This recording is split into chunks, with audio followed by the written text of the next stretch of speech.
Live again, so pretty much a standard day. Let's get this to 400.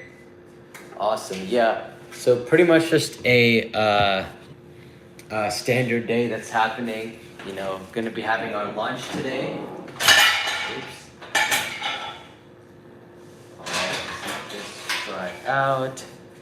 Yeah, gonna be having the usual lunch today. I just like to keep everything the same, where I don't think too hard about it. I just need to wake up and execute. And like, I love my routine. And one of the things in the routine is having the same meal pretty much every day. I don't get bored. I don't get bored. So it doesn't bother me. I can eat the same stuff every single day. And as long as I like it, you know, which I do, then I don't complain. You know, I got these aluminum sheets from Costco. I thought it would be one long roll of aluminum foil, but it turned out to be a bunch of individual sheets, which was not what I was initially looking for, but you know, it is what it is. Be skipping breakfast. Yeah, I don't eat breakfast. I only eat one meal a day. So that's the way that I roll. But, you know, that's what works for me. So, yeah. What is the most effective med for schizophrenia in your opinion? So, the most effective med is clozapine. However, it has, it's not... People don't use it first round because it tends to have a lot of side effects and there's a lot of monitoring that needs to be done with it. So, but if we're talking about just like general ones, I would say olanzapine is the most effective generally, or risperidone. They tend to be some of the most potent. But now there's newer stuff coming out that's showing promise, like Cobenfy, with its unique mechanism of action is showing promise. Vraylar too is having some benefits as well. So these are some of the newer ones that are showing benefit because they don't have as much weight gain. So I think that's the nice part. Olanzapine, biggest problem is that there's a ton of weight gain with it. Risperidone can have galactorrhea, like basically like prolactin increase, man boobs, that kind of stuff. So yeah. I mean, I don't treat much schizophrenia anymore because I'm doing more outpatient private practice work, but in the inpatient settings, olanzapine was the most effective. Does olanzapine help with flat affect in schizophrenia? Not really. That's why some of the newer, I mean, it can help with the negative symptoms. So that's why the newer ones, for example, like Cobenfy, that's been helping with some negative symptoms, and Vraylar too. Those have some negative symptom helping. Let me do the broccoli first, actually.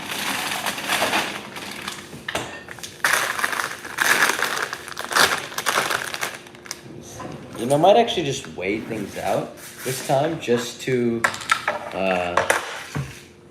do it. Just keep more on track with the calories.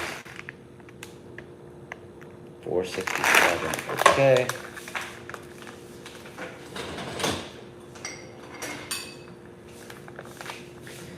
When did you know you want to do psych, current M3, interested in IM or psych? Oh, I knew from going into med school. I was like 70% IM or psych, maybe 30% family, or probably even 80-20 to be honest. So I knew from a very young age, but like, you know, I had my own specific story of wanting to do it.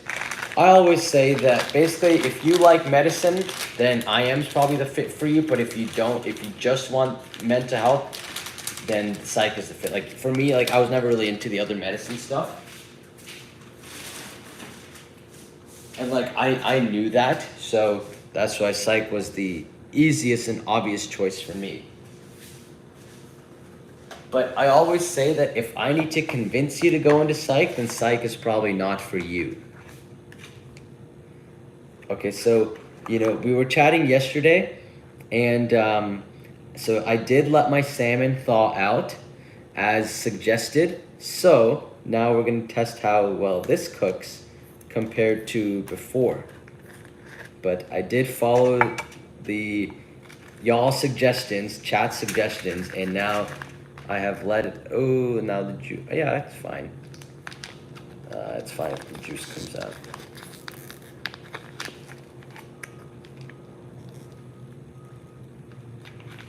So yeah, I let it thaw, and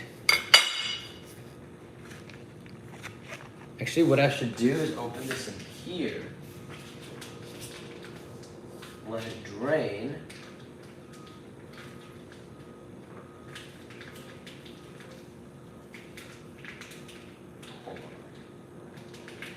Fuck. Okay, I need to open this even further.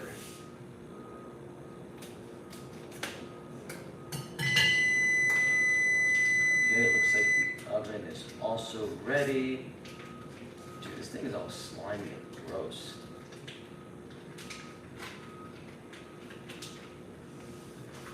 Okay, well at least here's the one piece. And then now, what lasts longer, Ativan or Klonopin?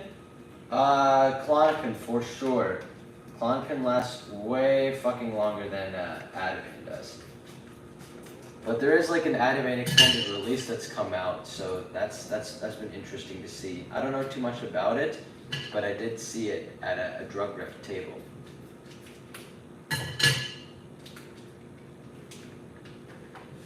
Okay, so at least now we got our pieces of salmon out here. So yeah, now let's test how well it cooks like this compared to yeah.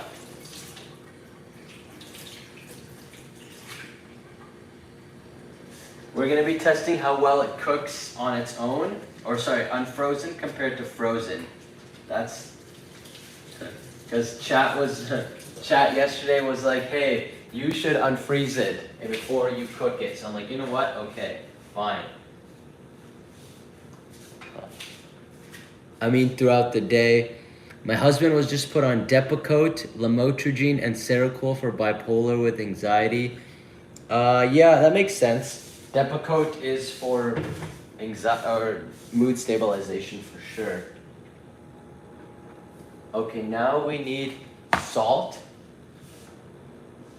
Ooh, actually I have the grinder one. We need some pepper. Why don't I do the grinding one this time? Just to experiment with it.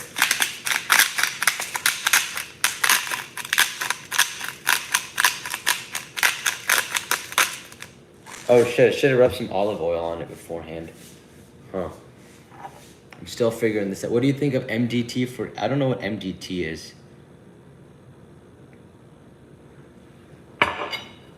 My friend accidentally took 600 milligrams of Wellbutrin in her daily dose. I mean, that's not good. Too much Wellbutrin can cause seizures. I mean, like, you know, if you do it once, it should be fine. But definitely don't want to make a habit of it. I have seen people OD on Wellbutrin. Like, I remember this one patient I had. She took too much Wellbutrin, and because she was trying to OD and she had a big seizure. It was a child patient, maybe 16-year-old girl. So definitely a problem. Does Wellbutrin make you lose weight? It can, yeah. It's one of the least likely to cause weight, and it can reduce appetite, thus causing people to lose weight for sure. Yeah, so I do recommend it for people who are trying to reduce their weight. Or if they want an ADHD med that won't make them gain weight, or a depression med that won't make them gain weight, then Wellbutrin is a good way to go. But it can be very stimulating, so it can be bad for people who have a lot of anxiety. So that's the downside with it. Double salt. No, this is pepper. So pepper, then I'll do garlic. I need to get some lemon or like lemon pepper. Thoughts on Prestique? I like it. Basically, Prestique is desvenlafaxine, which is a metabolite of Effexor. And it tends to be just a little bit more better tolerated because it's a metabolite of it. So that's the nice part. Downside is the withdrawal still has still a big problem with it though. Ooh, rip. Let me get, that's a lot of, oh, I need a lot of seasoning. I love my stuff seasoned. I don't really use sauces and shit, so that's why I always over season, at least with this stuff. And then, yeah, I don't think the seasoning will last very much on the broccoli. Then I'll get the parsley. I think I should order some lemon pepper seasoning too. That's what I've found to be the best.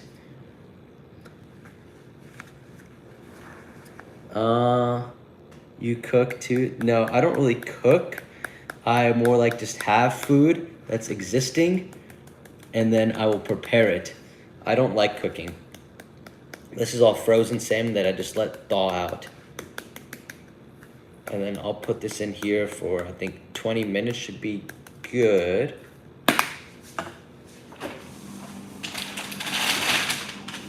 And then I usually get like a rotisserie seasoned chicken breast strips. Probably just do 2 of those. These don't need much These are already pretty seasoned, so I don't think they need much. Put that there, put that there. Maybe I'll put in some salt on these. Well, first I gotta smear it with olive oil.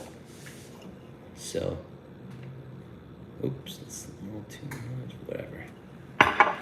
Do not come to me for cooking advice because I am not qualified for any sort of cooking advice. I learned from here. Simple meals are the best, yes. I pretty much just eat the same thing every single day. It makes it nice and easy for me to make. Cooking for me is like a necessary evil, but you know, you have to do it. But other people love it, so it's up to them. For me, food is just like calories, protein, and like fats to make me keep going. But of course, obviously I want enjoyable food just like everyone else does, but I'm not obsessed with good taste. Oops. But that's at least how I perceive things. Any reason I eat healthy all the time? I mean, what kind of question is that? Because I want to live long, because I want my brain to be sharp, because I want to feel good every day. I don't want mental health problems, like all of those reasons.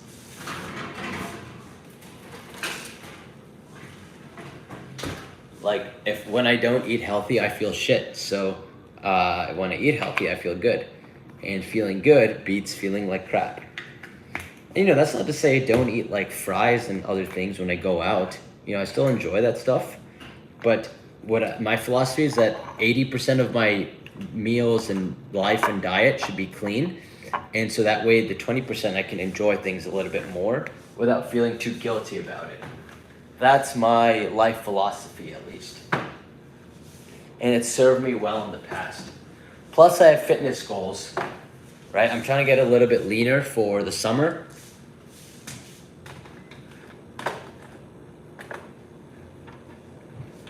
And so fitness goals are important to me as well, too.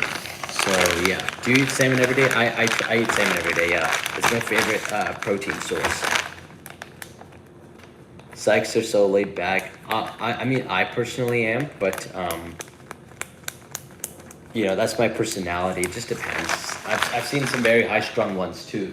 You know, people who have their own mental health issues, their own OCDs and things. Yeah, so I've seen that as well.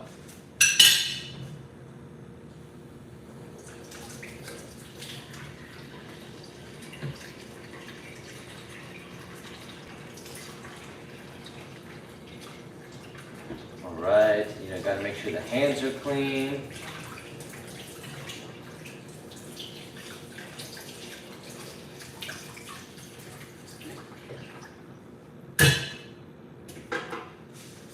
Okay, and now I gotta set a timer. So I think 20 minutes should be good too. Right? You think 20 minutes should be good? I would assume so. What do you just missed the broccoli, chicken strips, and then salmon too? Hold on. Let me do 22 minutes because right now, so normally for the frozen salmon, I will do like 30 minutes, but this was, I've thought it, so I'm thinking 22 minutes should be enough. 20 to 25, yeah. That's what I was thinking. So we shall test it out and then see exactly how it comes out. Ooh, some of this stuff is still wet. It should have dried out yesterday. Let me see a question. 25 on 375, those are the magic numbers. So I did 400, so maybe 20 on 400 should be good. What did you season with? So we used salt, Himalayan salt, pepper, parsley flakes, then garlic. That's what I use now. I need to order some lemon pepper seasoning because I find that works really well too. Or even just lemons. So I've seen people season with lemons. Do they put the lemons on the do they squirt the lemon onto the salmon and then put in the seasoning, or is the lemon on top of it, on top of the seasoning? That I don't know. Why not use ADHD meds for brain sharpness instead of eating healthy? What? Okay, that's a counterintuitive approach.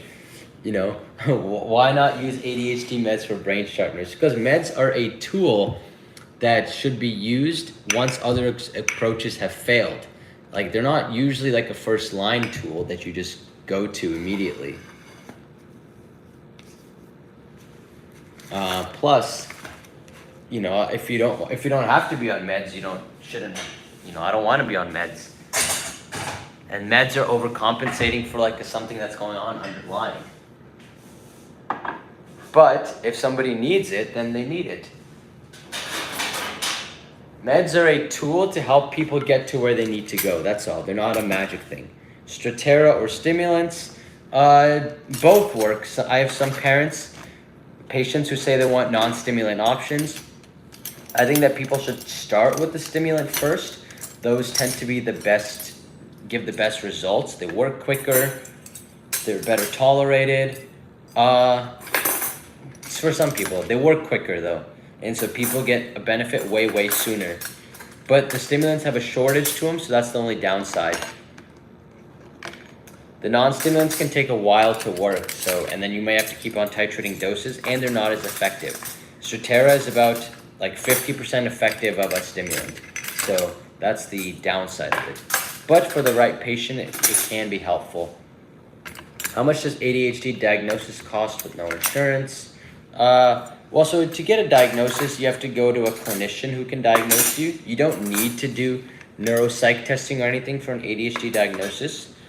So that's not something that's necessary. So it just depends on where you want to go.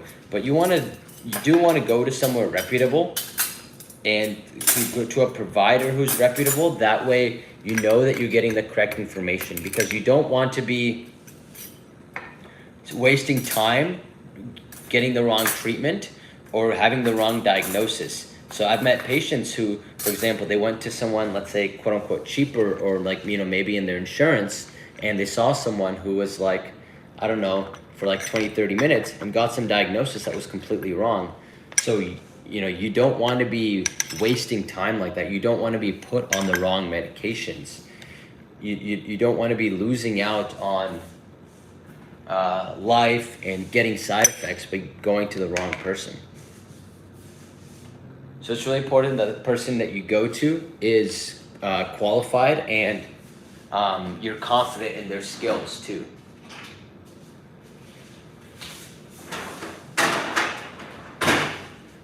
Right, so if that interests you and you want to work with me, for example, so I see a lot of patients for second opinions because they're not satisfied with their previous psychs. Like, they had issues, they had a lot of other problems, they had either they didn't listen, or they gave them a wrong diagnosis, or the treatment wasn't working, all those problems. That's why people come to see me, because or if they want some like a functional medicine or integrative approach where they just don't want to be thrown on meds all the time. Like just today I had an ADHD consult where the patient was like, hey, I don't want to be just thrown on meds all the time. I want to get better.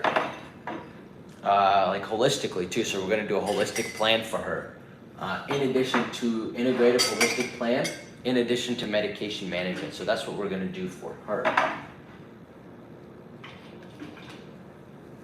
So you can look at booking a consult in my bio as well if you don't want to be stuck on medications your whole life, or getting the wrong diagnosis, getting the wrong treatments, wasting months of your life. You don't want to be losing any more time, like months, just taking treatments that don't really work.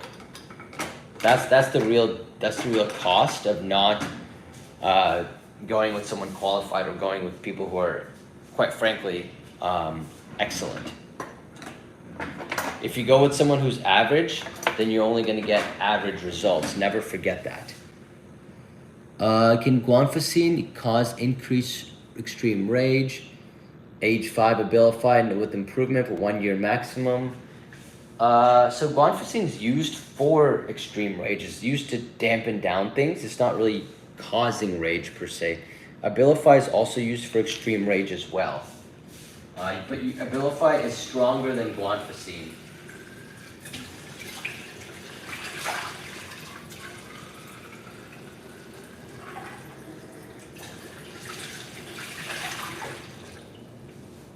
Yeah, Abilify is definitely stronger than guanfacine for sure.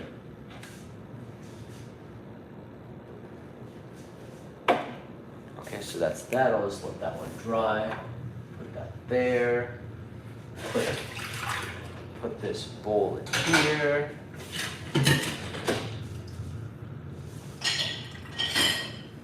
Put that there. Okay. Is guanfacine for ADHD as well? It is, yes. Guanfacine is for hyperactivity, for ADHD. I mean, it used to be a blood pressure med, but no one uses it for blood pressure issues anymore. What's commonly used med to treat PTSD? So Zoloft is used, Prozac is used, high-dose SNRIs like venlafaxine, Effexor, that's used as well. So I used to use all those when I was in the VA. Yeah, those are the most common ones. Yeah.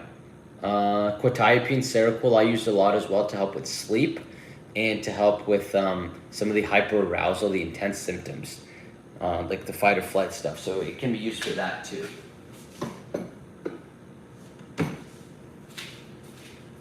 Do you like lorazepam for anxiety? Only for short term. It's not really good in long term because it can make people have rebound anxiety. Are you a real doctor or chiropractor? Please don't play with me. Well, you can go through my bio and you can make that assessment for yourself. What about for inattentive? Yeah. No, I think guanfacine is better for hyperactive ADHD than inattentive. TRT effects on SSRIs. I'm not too sure actually, but getting TRT, your testosterone checked, is definitely important. You don't want to be under either. Do you use pharmacogenomic testing? I do. Yes, I do. How to know if I'm really experiencing DPDR or just my mind playing tricks? It could be both. That's where grounding exercises can be really helpful. You want to make sure that you're getting grounded, like, attuned to the present moment rather than dissociating.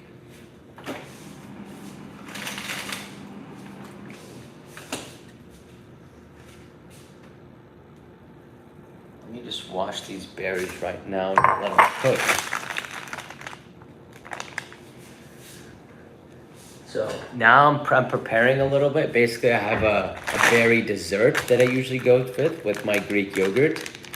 It's a spoiler alert, but I might as well just wash it now. Ooh, nice. Okay, that'll be good. Yeah, might as well just wash them now and then let them cool off. Or let them melt a little bit, let them thaw. Why some medications don't work on people, because people's individual biologies are so different. A lot of meds tend to be trial and error, unfortunately. So that's why if you have a good psych, like you don't, that's why you don't want a bad psych, because then they'll just go on trial and error. So you don't want a bad psych because they'll just purely be trial and error. But a good psych will know to recognize things with your symptoms, and they'll know what's more likely to be more effective for you.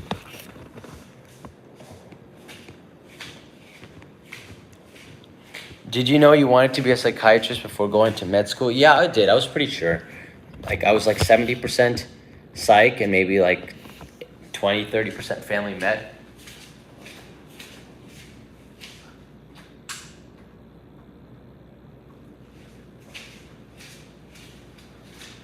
But by the time I started my third year, like, I was pretty set on wanting to do psych.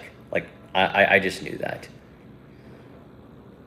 Aren't those Perry's pre-washed? I mean, I don't know. I just wash them just to make sure. You can't trust people. What others treat irritability apart from risperidone and aripiprazole? Guanfacine, clonidine, olanzapine can be helpful. Yeah, but usually for the severe agitation irritability, it's usually risperidone or aripiprazole. That's what you use a lot in the autistic population. What are your thoughts about ropinirole causing addictive behaviors? I'm not too familiar with ropinirole, but I know that it's got some dopamine activity, so I believe it. Would you please talk about L-methylfolate when someone has an MTHFR mutation? Yeah, so basically if someone has an MTHFR mutation, they can't metabolize folic acid as well to make L-methylfolate. They can't metabolize folic acid as well to make L-methylfolate, which is used to make serotonin and dopamine and neurotransmitters. So if you supplement people who have an MTHFR mutation with L-methylfolate, then you can actually help them out without increasing the medication doses, because you're just providing them more of the bricks to make L-methylfolate or to make serotonin and dopamine. It's kind of like if you're trying to build a house and you don't have enough bricks because you're not able to convert mud to bricks fast enough. So you increase the amount of conversion that happens to bricks. Now you have more bricks to build your house. What's your experience with olanzapine? I've used a lot of olanzapine. I use it for agitation, treatment-resistant dementia, or schizophrenia, bipolar. It's a heavy-duty med. It does a lot. Olanzapine is definitely it's a solid med for sure.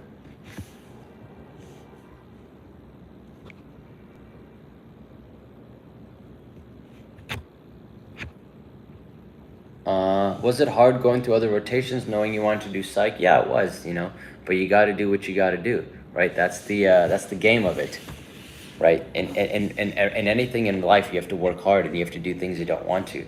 But that's what separates the winners from the losers, is the winners know that they will do stuff that they don't want because they know that there's a greater outcome at the end.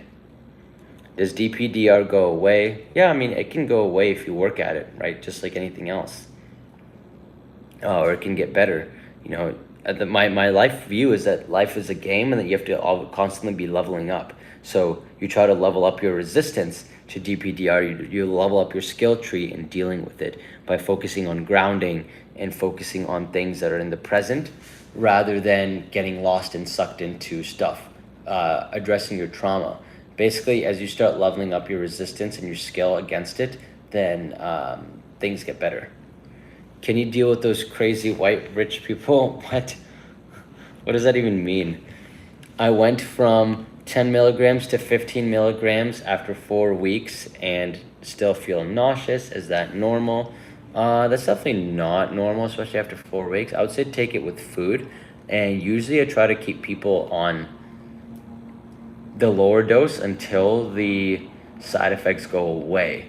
So that's what I try to do. So, maybe like if this was my case, I would have kept them at 10 milligrams until there was no nausea and then gone up to 15, or it might have gone up even slower to 12.5. I have anxiety and depression, and my doctor wants me to switch from Cymbalta to Wellbutrin and Buspar. Okay. I mean, it's hard to say without fully knowing your situation what my thoughts would be on, those med changes.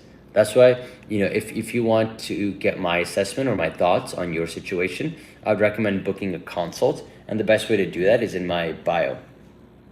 Cannot feeling like your old self be DPDR? No, not necessarily. That could just be depression or just feeling differently. DPDR is a very specific thing. I feel like it's just like trending nowadays, but it's a very specific thing where you feel like you're watching yourself from above. You feel like out of touch with your body. Everything is a simulation. Like you feel distant. It's really like you get away from the present moment. So you have to be able to ground yourself and get back into the present. Why would Vraylar give me insomnia? Because sometimes it can be stimulating for people. Why are your glasses like that? These are my dry eye glasses. So they help with dry eyes. So basically, like now I have dry eyes, and so see, now they're just normal glasses, but it's these things that really make a difference for my dry eyes. When I look at the mirror, I feel strange. I like to offer you a job. I appreciate that. No, I'm fully self-employed now and living my TikTok influencer life. So I decline, but I appreciate it. I'm currently going to Psych Tech, still hesitant to be psychiatrist. Any advice? I mean, it's a lot of work. So, being a psychiatrist isn't easy. Like, you have to go through med school and residency and fellowship if you want. So, yeah. Propranolol for anxiety. You can do it pretty quick. Yeah, you can take propranolol for anxiety. For performance anxiety. Somebody asked, how quick is it possible to private practice after residency? Well, it depends on how much you want to hustle. So for me, I started building my social media when I was in residency, and then I also learned how to build a private practice in residency. So I was grinding nights and weekends because I knew I wanted to do that. So, but that was my choice. A lot of people start out way slower too. Basically, to build a private practice, you have to have an audience, and then the audience has to come to you. So whether it's through social media, whether it's through word of mouth referrals, people just have to know about you. And so you got to learn all that business stuff. Thoughts on prescribing during pregnancy? Yeah, some meds are pretty good for prescribing during residency for sure. Or pregnancy for sure, like Zoloft and Lexapro, the two safest SSRIs. Stimulants you want to be careful of unless the patient really needs it. Or Edwin says, I've got a question for you. Well, it's better to just ask your question rather than say you have a question for me. Can you see patients in South Carolina, Georgia, clinical psychologist? Yes, so I do have a license in Georgia. I have a lot of state licenses as well. What made you pursue psychiatry versus clinical psychology? I wanted to learn medicine. That's all. Because if as a psychiatrist, you're a doctor, whereas as a clinical psychologist, you're more of a therapist. So it's a different, or / researcher. But why would the Vraylar insomnia last 10 months? I only took it for 2 months. Well, it may not be from the Vraylar. It could be from something else. Remember, all these things are multifactorial. I take 200 milligrams of Zoloft and Buspirone too. I have been on Zoloft for like 6 years. I have bad autopilot feeling sometime. How to deal with anxiety and depression and stress at the same time. I mean, focus on grounding, getting in the present moment. Focus on healthy eating, healthy sleep. Like, do all those natural basic things that keep your mind sharp. How often do you increase the dose for SSRI for OCD, and when do you stop increasing the dose? I try to increase once every 2 to 3 weeks, depending on how the patient's responding. Yeah, but you stop increasing usually when you go to the max range or when the patient starts noticing benefits. My sertraline is causing weight gain. It treats my OCD. I'm looking at switching. Any alternatives? Luvox is generally what I like to go with for OCD, first off, Luvox I'll go with. Effexor is also good too. Clomipramine as well.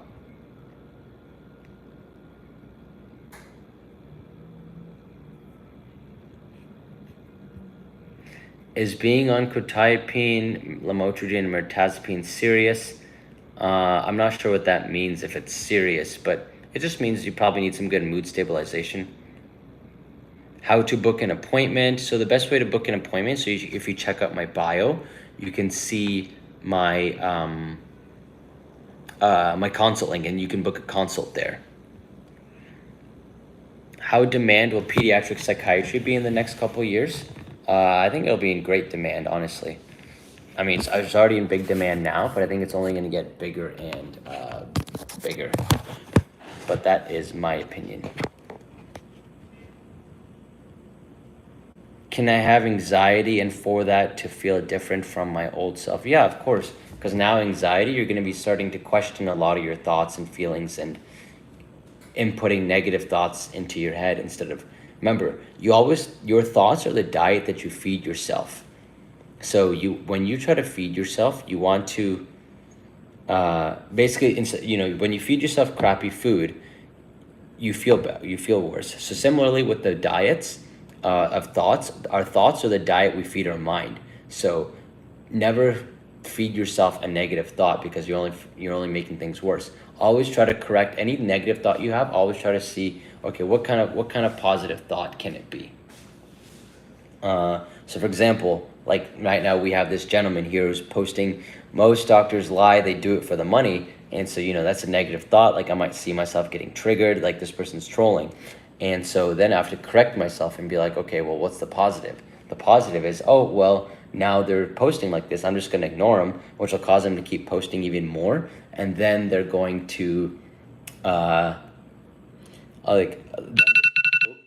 the fish is ready. Then if I ignore them, then they're gonna keep posting even more and getting me free engagement, getting us free engagement. So it's a win-win.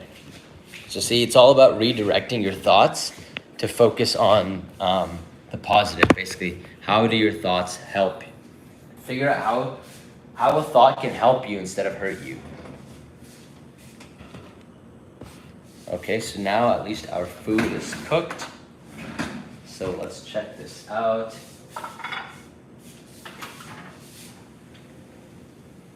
Nice. We are cooking.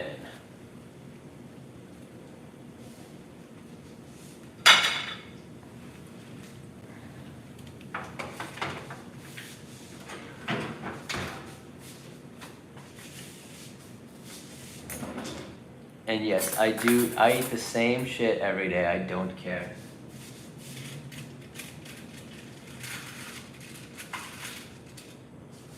So that's 1. That's 2. That's 3. That's 4. Okay, perfect. This I'll leave it here. And then now what I usually do is I'll put out the meat first, and then the broccoli I'll just put back in here. I've turned off the oven. I'll just let it simmer in here till it's ready. And now it's time to duel/eat.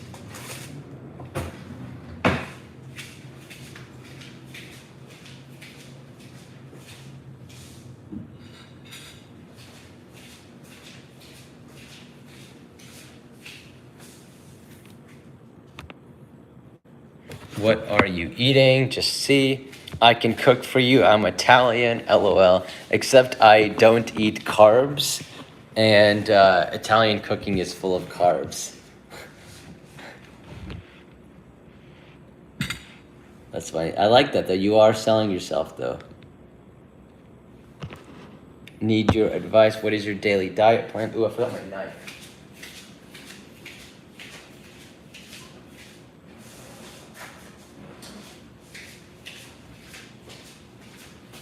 So pretty much I eat the same thing every day, so I'm eating.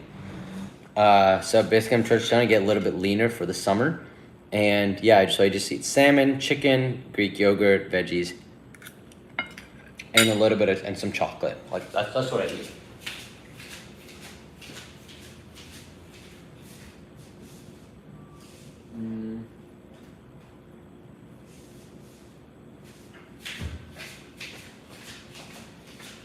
All right, so let's test how this salmon came out. Are you lifting weights? Of course. Yeah, I did leg day yesterday. Today we're gonna be doing, today's gonna be shoulder day. Doctor, not real Italian food is very healthy in Europe. I know. A lot of people have real problems in Italian food in America, but then they go to Europe and they're fine. But it's not even for I just don't eat carbs that much. Like, I don't really eat pastas and things. For me, they're a waste of calories. Like, I'd rather just eat more protein or have some dessert. It's under the second salmon, LOL. Yes, yeah, so I pretty much just eat protein all day. But it's what keeps my brain sharp. Carbs make my brain go up and down.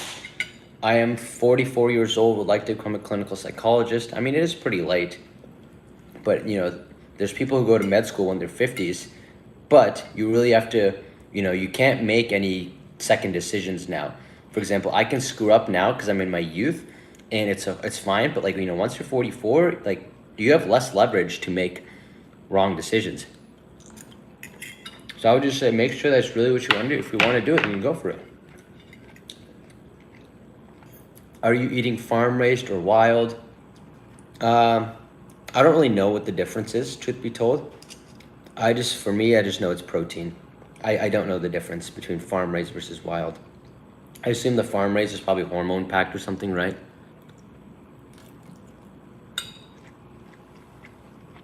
Can you do a post on Prazosin for PTSD? Yeah, Prazosin is used quite frequently for PTSD. The VA has done studies on it and found it to be at least mildly helpful for PTSD.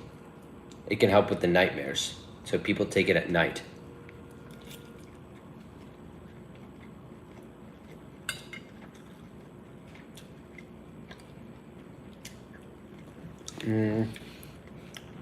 Dan, 44, you look 20. What's your secret to look young? No, so I'm not 44, I am 31. But secret to look young is literally this. I sleep 9 hours. I went to bed at 2 a.m. last night and I woke up at 11:15. So that's 9 hours and 15 minutes of sleep. So it's sleeping a lot, it's eating clean, and exercising. I mean, granted, I always looked young, but this is how you maintain it. This is why my skin doesn't wrinkle that much.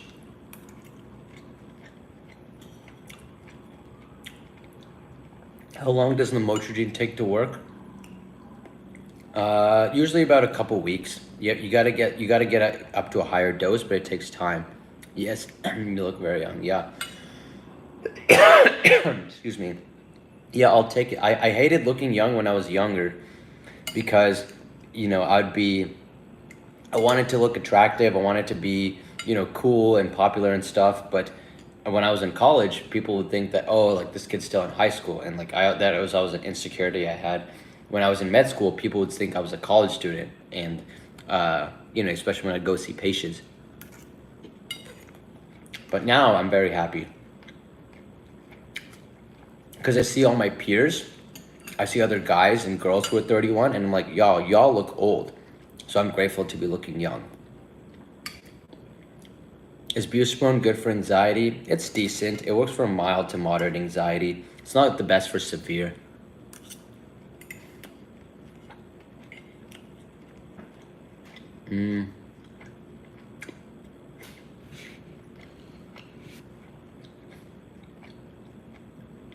What do you think of venlafaxine? It's solid. I like venlafaxine.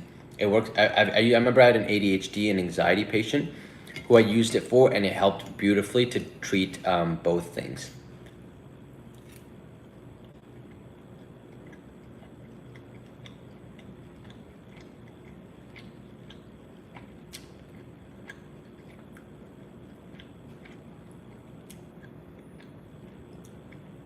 What do you think of ashwagandha? I think it's really good for anxiety. It's good for like long-term anxiety and stress. It's not good for immediate, like you're not going to take it and immediately notice a benefit. L-theanine is better for that, but ashwagandha is better if you have chronic anxiety and you want to just feel less stressed over time. It helps absorb, I think of it like a stress absorber. Yes, we did defrost the fish actually. Yeah, so we defrosted it, and yeah, I think it actually works. I think the flavor sticks on better too. So I would say it was a win. It was a W. Oops, rip. It was a W.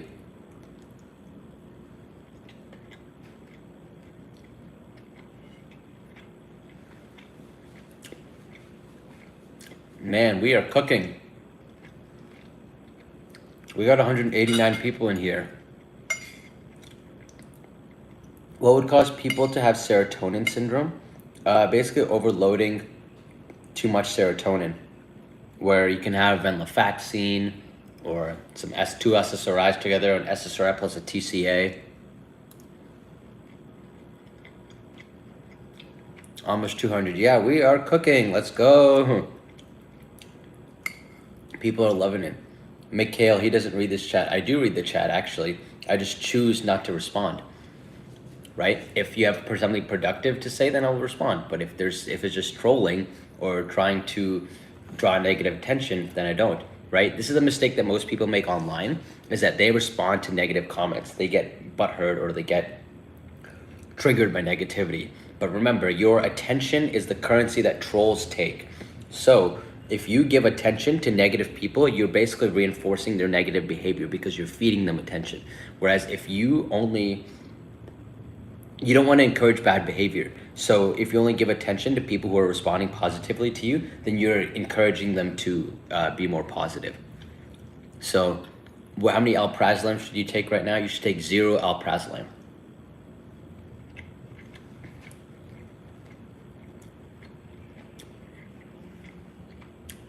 How do you feel about SSRIs for long-term use? I think it's good. And it's good for the right people. Ideally, what I try to do is get people off. If they've been stable for 6 months, that's when I'll try to taper them off. But I've had some patients who have not been able to taper off and they've just needed it because their anxiety was just so bad and it really helped them. So it just depends on the patient.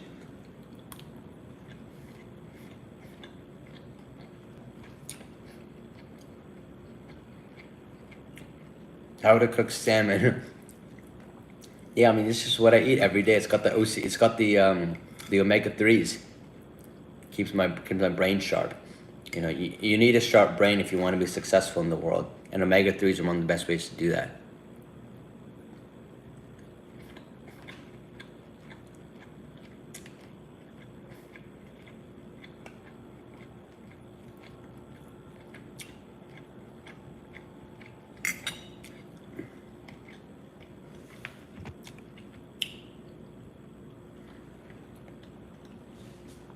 So I was just finishing chewing. Man, we got 240 people in here. We are cooking just like this salmon. But Dina Meyer says, I will be graduating in August as PMHNP. How do I enroll in your program, please? All right, so the best way. So the best way to enroll is either you can check it out in my bio, or you can send me a message here, either or. But basically, I created this program because I had so many PMHPs reach out to me, and they're like, hey, can you be my provider? Can you be my preceptor? Can you be a collaborator? No one's ever, I didn't learn that much in school. Can you teach me? Can you help educate me? My education wasn't good. My preceptor doesn't teach me anything. And so I started realizing, especially on these lives, I was like, this is a problem. And so that's when I created the program. And so we grew to now we're at 133 members. So we grew 130 members in the last 2.5 months. So things have definitely been skyrocketing. And it tells me how much, how much people are really interested, and people are in fact staying in the program too, because it's monthly and people are staying because they're finding it very valuable. And so, what I tell people is that, okay, if you're tired of not feeling confident, if you're tired of feeling confused with patients, if you want to keep this going, right? If you want to level up your psychiatry skills, you want to learn psychiatric diagnosis, psychopharm, you're tired of not feeling you're confident, you're tired of wasting time trying to look up resources here and there, you're tired of like trying to piece together knowledge from different spots. So if you want to stop doing all that, then definitely check out our program, because like I think the longer you stay not getting like the full-on education, especially from a psychiatrist, the more you're going to be struggling in the clinic or stuff. Because let's face it, like the schools are just out here to scam you. They're just out here to just take your money and then leave you to hang. Or especially the jobs, like a job is just out here to pump, basically just get you seeing patients. They don't care about your outcomes. So they don't care about you individually either. Like they just care about just having you churn out, see patients. And I know because I've worked in these clinic environments where the only objective is profit. And the more patients you can crank out and see, the better bottom line.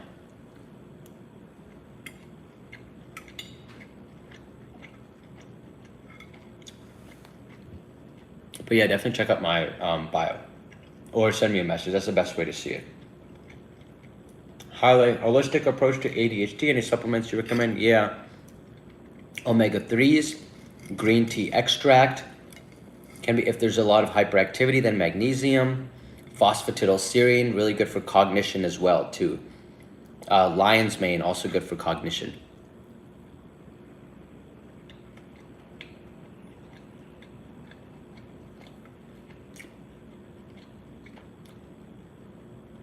Omegas, yeah. I mean, that's why I eat a plate of salmon every day. Oh, I just scraped my teeth again. Damn. Flew alcohol-free for the first time. So proud of myself. Congratulations.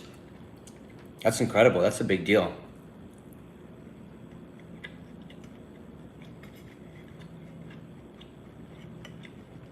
That's incredible. I know flying can be scary for a lot of people. Like, I personally never had that. My thought was always like, oh, if we die, if we die. But, yeah, everyone's different. So we all have our own anxieties. And, and leveling up is about finding what things affect you and then conquering those. Are ashwagandha gummies good? I just don't think gummies are as good for supplements as the actual things are. The dosage tends to be lower too. Most people take too low of a dosage for stuff, and the gummies just nerf the dosage.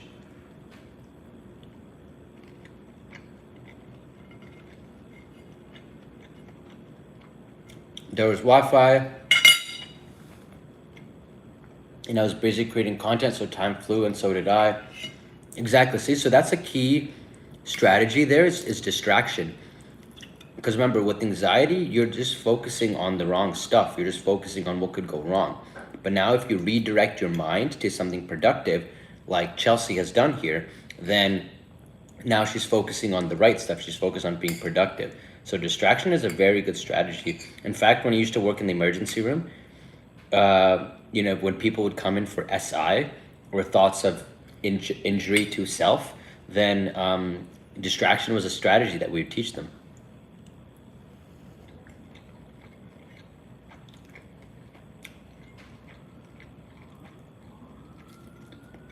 And even better, now you've proven to yourself that you can overcome it.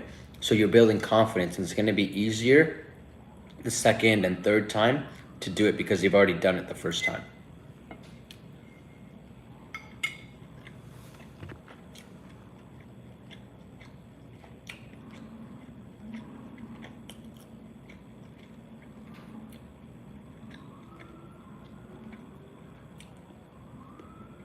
What would you recommend for panic disorder? Ashwagandha is decent, but it's more of a long-term thing. If for immediate panic attacks, try L-theanine. Or you can use propranolol, for medications, or hydroxyzine, or even something like Valium if you want something stronger. So it just depends on the patient. Also grounding too. Getting exposure. You want to get exposure to the situations that cause you a panic attack, because a panic attack won't kill you. It's more the avoidance that's the afraid of.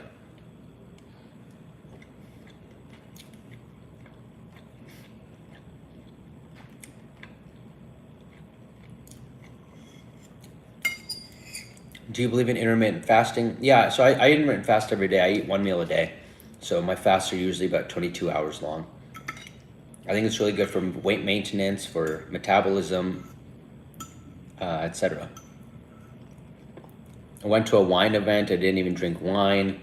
Nice, nice. That's good. That's good that you can resist temptation like that. You okay? Yeah, I feel fine. Ooh, damn. Somebody called me out yesterday for scraping my teeth against the fork, and now I can't unsee it. Now I cannot unsee it. I need to get better at that. Wow, we have 284 people here. We are cooking. Holy crap, we are cooking. So if you want me to really prioritize questions and answer them, the best way to do that is to sub, because right now there's so many people coming in that I can't really see any of them. I can't see all of them. So if you sub, then I'll be able to see your questions stand out in more detail. For example, like Chelsea's, and then also Bobby's question. It just stands out way more. Like it'll literally give me a big notification.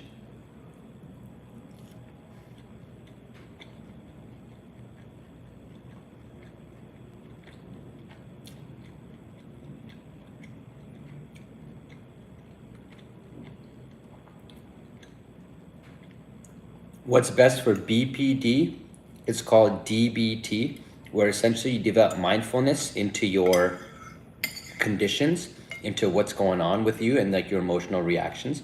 You develop distress tolerance, meaning that you develop the skill to withstand the stressful events in your life and not just feel overwhelmed by them. And then you develop emotional regulation, where you're able to manage your emotions better rather than just letting them dysregulate. Awesome Sheet, thank you for the sub. I think I have BPD due to childhood trauma.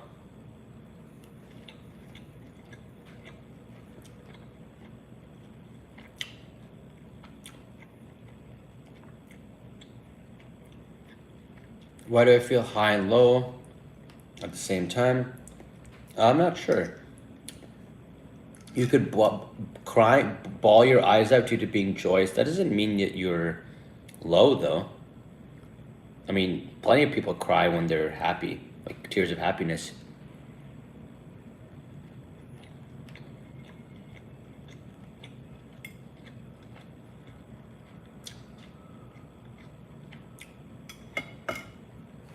TikTok. How is psych residency? It's fine. I learned a lot. What advice can you give for kids after their parents divorce? Oh, that's a advice to give to kids. It depends on how old the kid are, but I would say don't be resentful towards the parents. They're trying their best. Oftentimes, don't buy into their games either. Hopefully, the good parent will not use you against the other kids, against the parent. But a bad parent will definitely say, "Hey, kid, like go against your father or go against your mother." Like they'll poison you and like try to turn you against them and ally you. So I would say just try to be neutral as best you can and love each parent, and unless of course like one side is way better than or worse than the other. But assuming there's faults on both sides and you kind of see it, then you have to learn how to play the game a little bit too.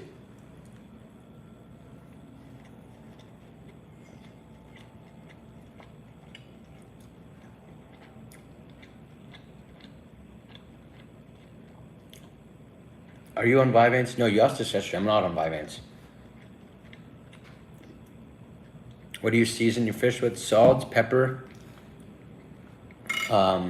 parsley flakes, and garlic.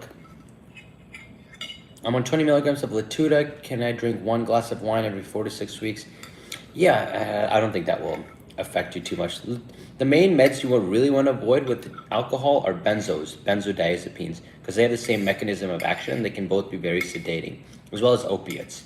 Something like Latuda, I mean, of course it can affect it, but if you limit it, it's fine.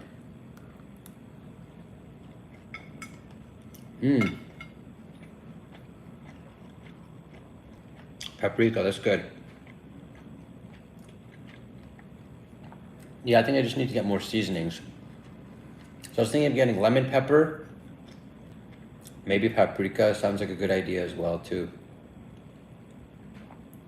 What can be questioning my feelings to my family? I'm not sure what that means. What are your thoughts on amitriptyline? It's good for sleep, GI issues, depression, anxiety, headaches, pain. It just can have some side effects though, so I would say start it slowly. How do you get through all those years of schooling? I mean, you level up and you get through it.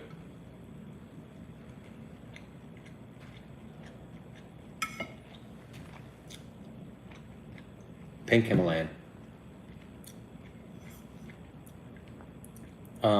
Oh, there's a question I wanted to ask or answer, sorry. Thoughts on the research going on with ketogenic diet and bipolar? Yeah, I 100% believe it. So I've treated patients who have bipolar with ketogenic diet.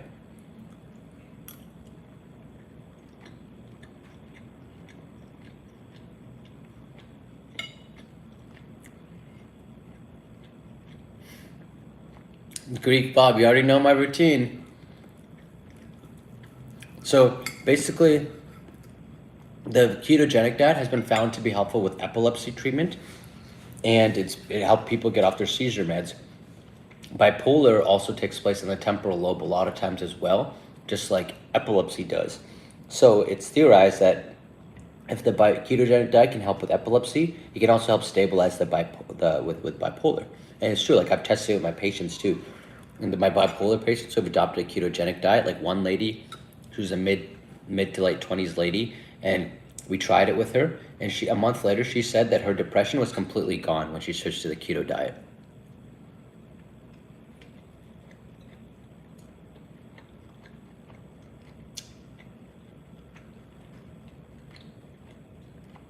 So I recommend it for anyone who wants a mood stabilizing diet. So for example, if you have PMDD, you definitely want to have a low carb keto diet or Mediterranean diet kind of thing if you can. Because see what carbs do, especially sugars, pastas, rices, simple rices, they, bakery, baked goods, is that they spike up your blood sugar. And then your blood sugar spikes, and then your blood sugar falls when the insulin kicks in. And then it's that rise and fall that causes mood problems. And because now imagine your blood sugar is like 150, then it drops down to 80. It's that spike and fall that causes it to you to have mental health problems, mood problems, like your mood starts going all over the place, your attention starts going all over the place, and so you have all that up and down. Whereas when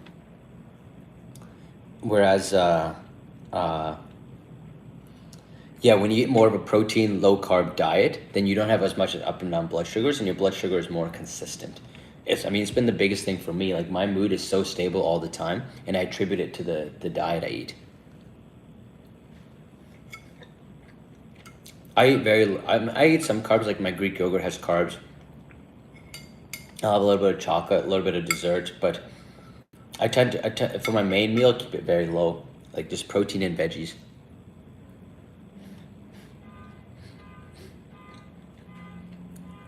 I only eat one meal a day. This is my meal, like food, like I eat my meat, and then I'll eat my veggies, which are coming up.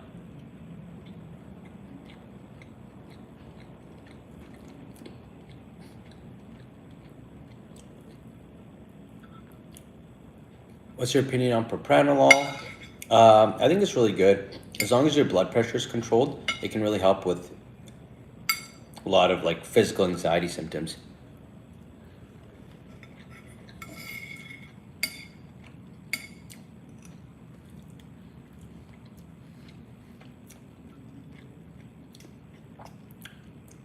How do you feel about modafinil? A lot of patients have really gotten some good cognitive benefits from it, especially if they're feeling tired all the time.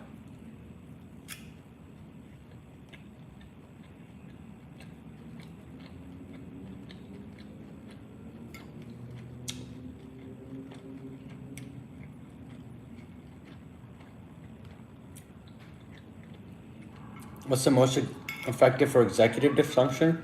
You got to figure out why the executive dysfunction is happening, whether it's from ADHD, whether it's from depression, or something else, because then once you figure out the underlying cause, then it works better. Abilify is super expensive. Belfast's actually pretty cheap. It's generic now.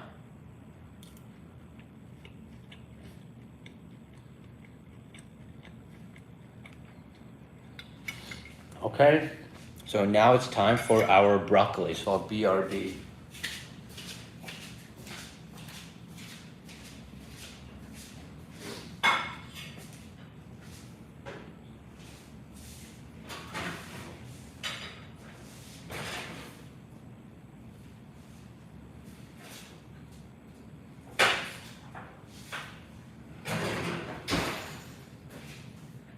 Okay, I wonder if you can still hear me from here. I'm all the way across the room.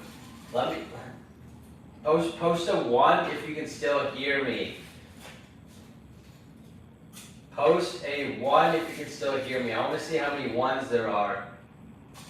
I'm putting all the broccoli in my plate right now from the oven.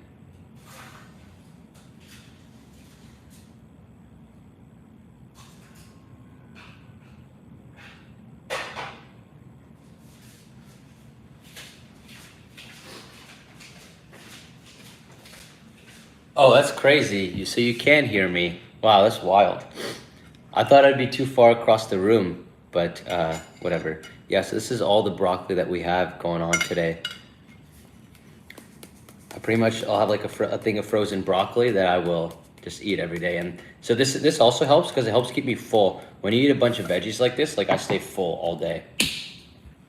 You know, but when you eat, for example, carbs make you hungry so quick because of the blood sugar spike. And also they get broken down in the body very easily. Do you work inpatient or outpatient? Only outpatient. I work fully self-employed now, all for myself. I say I'm in my hot girl, Instagrammer, young doc era. That's my unhinged era. It has begun.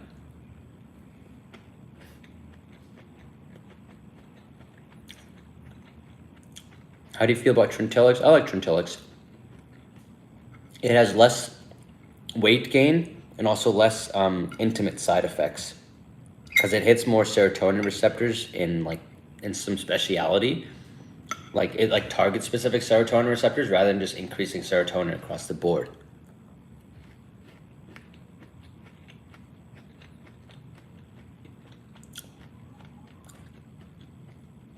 Just broccoli? Well, you missed our salmon and chicken. We literally just had that. Chopped veggies, that's a funny name. Well, it's not that I'm always on live, it's just that I'm on live when I don't see patients. I make sure to go live every day. But also, I've been consolidating my calendar to mainly see patients on Wednesdays. So I'll just see them back to back to back. Oh, sides last. Yeah. I try to get my my protein in first. What do you suggest to someone who can't find a psychiatrist in my state that accepts insurance? Yeah, it might be worth looking outside of insurance, honestly, because with the insurance psychiatrists or docs, what you'll get is they just see patients back to back to back to back, Monday to Friday, every day. So you don't really get any kind of special attention. Let's say you have any medication issues, they might not reply to you for 3 days. Let's say that you need to make a switch, they won't be able to see you the next couple days, for example. They'll want to see you in like 6 weeks because they just have so many patients. So you're really going to lose out on the quality of care by just, like if you have a simple case, sure, but if you're a more complex case, or if you want any kind of deeper care other than just pure meds, like if you want integrative care, if you want side effects, like supplements, genetic testing, a lot of that deeper stuff, good blood work, like integrative functional blood work, then you can only do that if you're going outside the insurance system.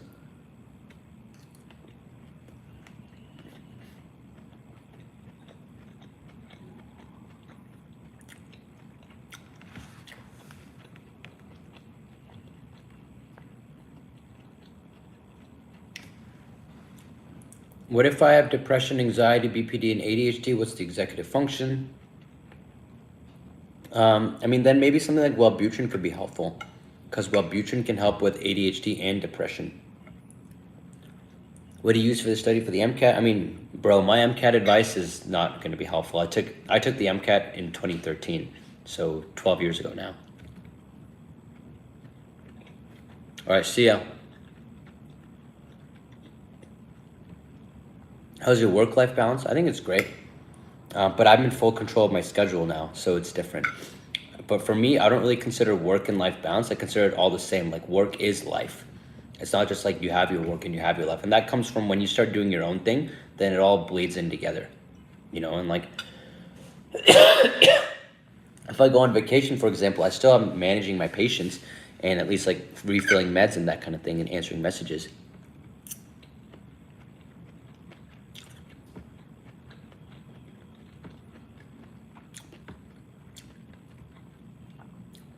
How do you juggle a patient where 450 bupropion is too much, but 300 is not enough? That's a good question. So you could switch to the sustained release, and you know that way you could hit the 400 mark.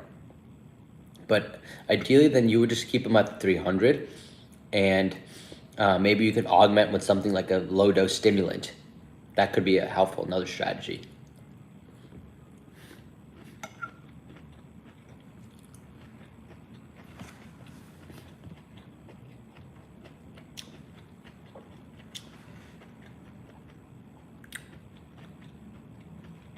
That broccoli's gonna make you go to the bathroom.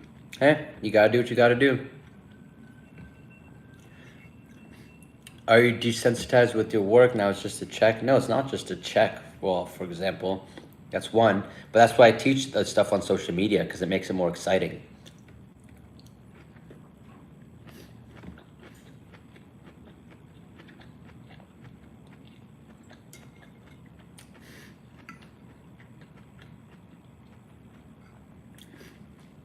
That feels like, that beard feels like it tickles me. That's funny.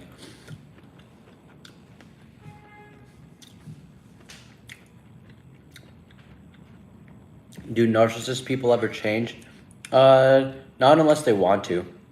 And the only reason they want to is because they've experienced enough pain. People only change because of pain. You only touch the stove. You only stop touching the stove because it was painful.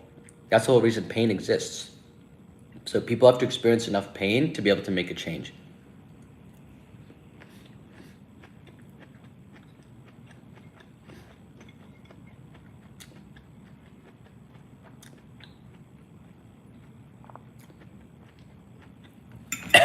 Excuse me. Can you get some water?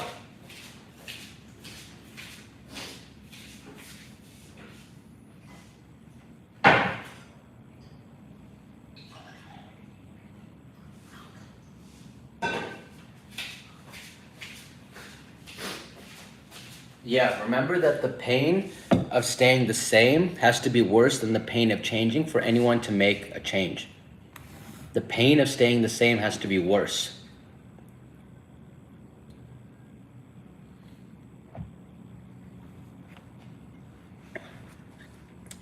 Yeah, I think I choked on it, on the a little broccoli. Sabrina says, I'm on 300 milligram of Vyvanse Wellbutrin and Vyvanse Persista, really bad executive function, no energy. That could be where you need to check in blood work more thoroughly. You make sure that there's no thyroid problem or vitamin D deficiency or magnesium or zinc problems. Making sure that you're sleeping is good too. I know that if I don't sleep like 8 to 9 hours, I always feel like trash. So I have to sleep 8 to 9 to make sure I feel good. And most people vastly undersleep. How do I lose fat and maintain muscle? You eat at a calorie deficit and you keep lifting.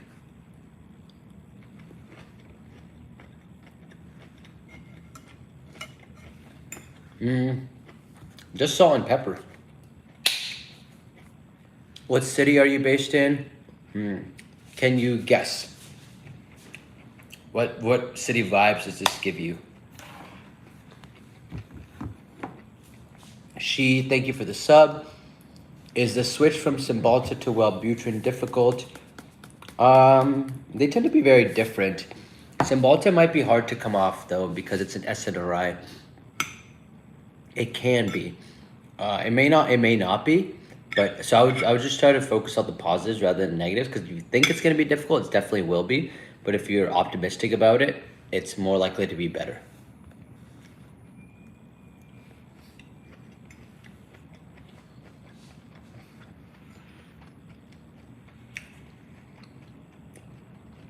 NY, yeah.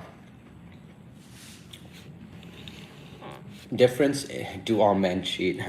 I'm not a relationship coach, bro, so I don't know. Can you please say what you said about change and pain? The only reason people change is when the pain of staying the same is worse than the pain of changing. What do I do about narcissism? I'm not sure, like your own narcissism or someone else's? What's your specialty? So I do child and adolescence. So I still see adults, of course, but I did my fellowship in child and adolescent.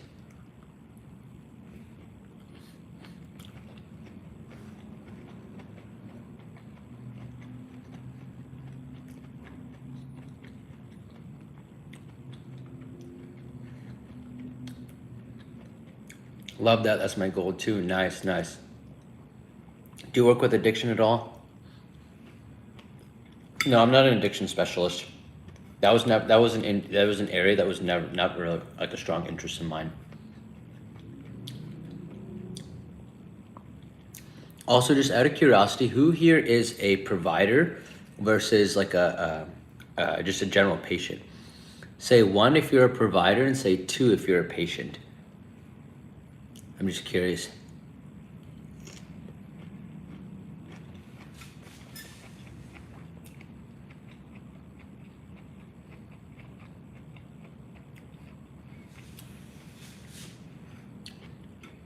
Wow, we have a good mix. We have a really good mix here. I'm just a girl. Yeah, it's like I feel like that's a 50% mix. That's crazy. Okay, so say what specialty or discipline you are. Whether it's NP or psychiatrist or med student or undergrad or just like mental health interest. Mom, stepped down pharmacist, med student, ER nurse, I'm a nurse, PA, neurosurgeon, neurosurgeon, should be operating, mentally ill, LOL, I'm just crazy AF, mom,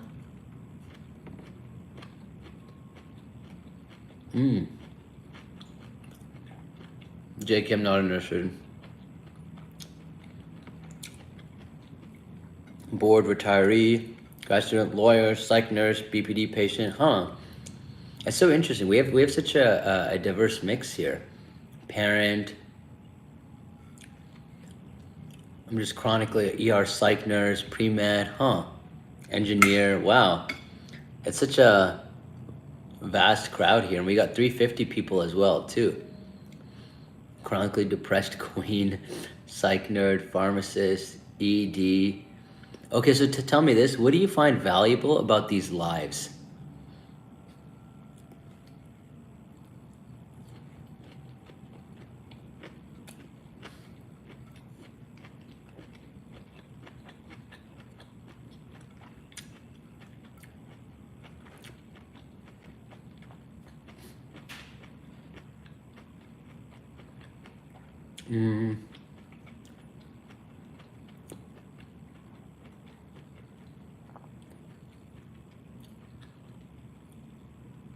Educational, wisdom, content questions, enjoy answering, see if you say something similar or different.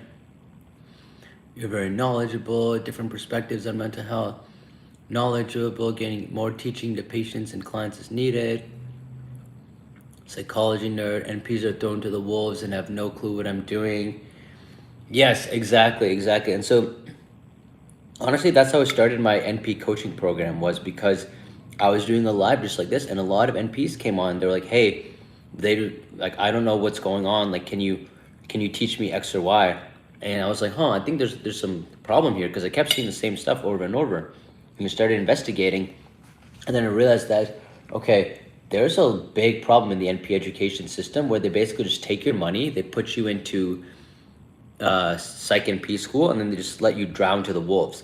You have to find your own preceptors, you have to find your own collaborators. Like, that makes no sense, because for us, the whole journey was very segmented, like med school, residency, fellowship. Like, you don't have to find your own rotations. Like, that's taken care of. So the fact that you have to do this is absurd. and then you go find a collaborator or preceptor and they don't teach you anything. So now you're left to your own trying to figure out, okay, how do I get better? Like, how do I improve my skill? And so like some of my students tell me that they were just their first job, they just were thrown and they were just told to see patients over and over again. And I was like, okay, this is not good. And so yeah, that's what inspired me to start. And yeah, we've had over 130 people join the last like 2 or 3 weeks, or sorry, 2 or 3 months. And basically said the same thing, like, yeah, you know, they didn't want to feel not confident anymore. They didn't want patients not trusting them anymore. They didn't want to keep wasting time feeling inadequate or feeling not confident or feeling imposter syndrome. So that's why a lot of people have been joining to get that knowledge boost and to stop feeling unconfident and stop feeling like an imposter. Eat your broccoli.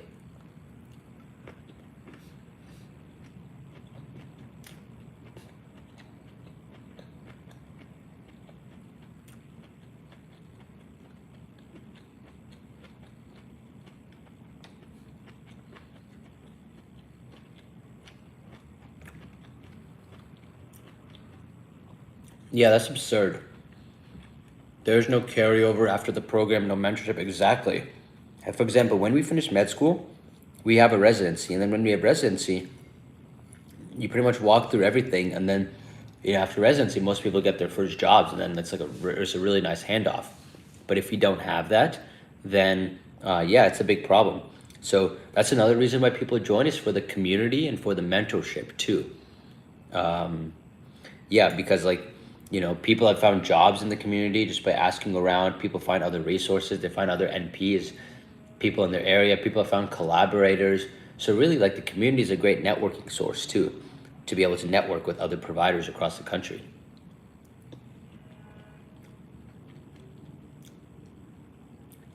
Is there any antipsychotic that doesn't cause weight gain or increased appetite? Cobenfy, Vraylar, Latuda. Those are some of the least likely ones. You look miserable and tired. I feel great and I feel very energetic. So I think that's more projection on your end and everything. Making a mistake in this discipline is scary. No one will share information. Yeah, that's another thing. So there's a lot of gatekeeping that's going on too. A lot of people are gatekeeping. And in fact, I got this from psychiatrists, because when I started my program, a lot of psychs and docs said, I got messages like, you're a sellout to mid-levels, you're a disgrace to the profession of medicine, like stuff like that. And yeah, I'm like, well, you know, things aren't changing. That, like, psych NPs are here, like, they're not going anywhere. So, you know, I'm not going to gatekeep knowledge. Whereas their attitude's like, oh, whatever, just let them fall, put restrictions on them. And I'm like, well, no. There's more than enough patients, so don't have a scarcity mentality. Don't be a little bitch, for lack of a word. And we can all work together to educate and help patient care. Just like I got education from my residency mentors now and fellowship mentors, now I pass it on to other people. Like, that's how the cycle of life works. You get taught and then you do the teaching.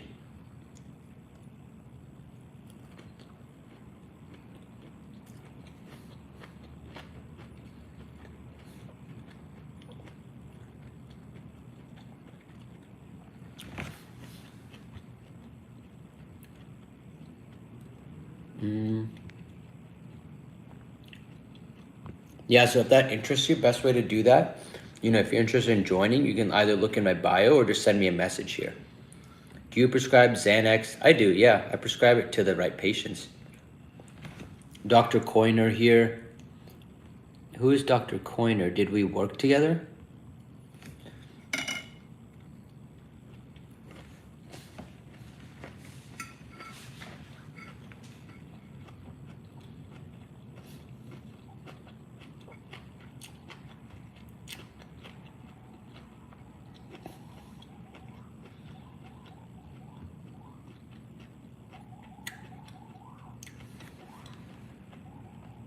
Gatekeeping info is crazy. Yeah, dude, it's a real thing. A lot of providers, a lot of psychs will gatekeep info. I'm sure I actually have a live coming up in an hour where I'm interviewing another psychiatrist. I'm sure we'll talk about it. Is there benefits to eating that amount of broccoli? Yeah, it just keeps me full.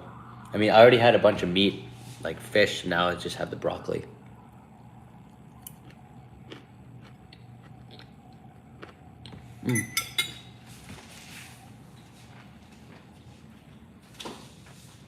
That was a really big piece.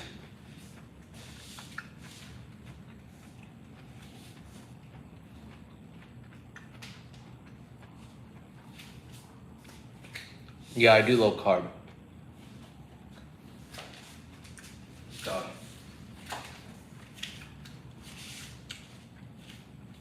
Yo, that piece was massive. That's what she said.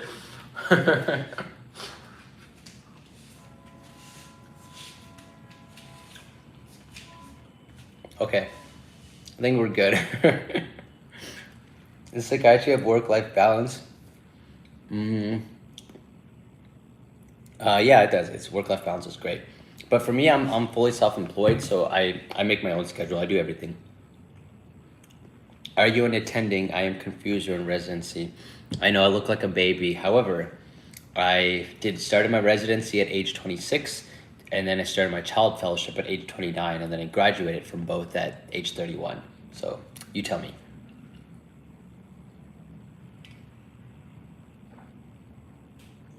You've convinced me we don't need carbs. We don't. No, carbs are a scam.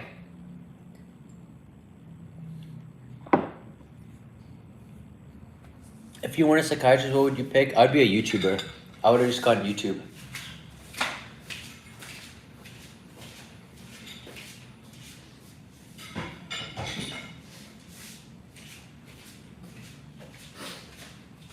I would have done some kind of YouTube, social media, straight out of college. Wow, that's great. I'm starting residency at 32. Yeah, I mean, I started young. But it's nice now, but it definitely felt like, okay, you're sacrificing your 20s. But I'm glad that I'm young because I'm glad that I'm now 30 and then everything's done, because now it feels like for me, it feels like my life is just beginning, if that makes sense.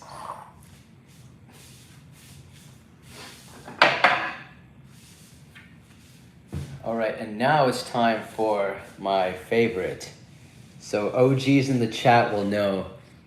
OGs will know what's coming next.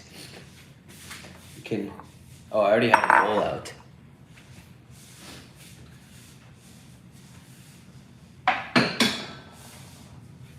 Now get a wife, then children. Nah, I'm married to the game, married to the hustle.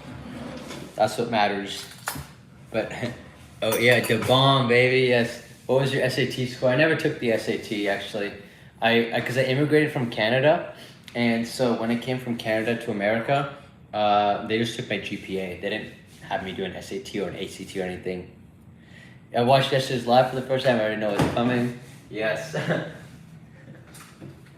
It's coming. It's here. It's coming. It's coming.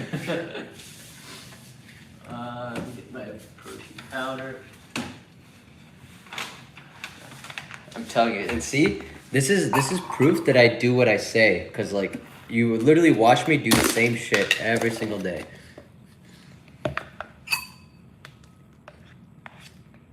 Yogurt, read off the comments. Yes. So this is what I call the protein bomb. So the problem I had was I love dessert, but I didn't want something that was very high calorie and also just sugar filled. So I wanted something that was helpful. And then I stumbled across, and I love ice cream too. And then I stumbled across this recipe where basically you have Greek yogurt and that becomes your base. So instead of milk or like whatever sugar candy or whatever, it's you have Greek yogurt. It's funny. I got some on my nose too, whatever. Anyway, so you have Greek yogurt and then you mix it in with the protein powder. And the protein powder is key because the Greek yogurt is unflavored, but then we want some good flavor in there, so you get a nice flavored protein powder. Like I just have a chocolate one.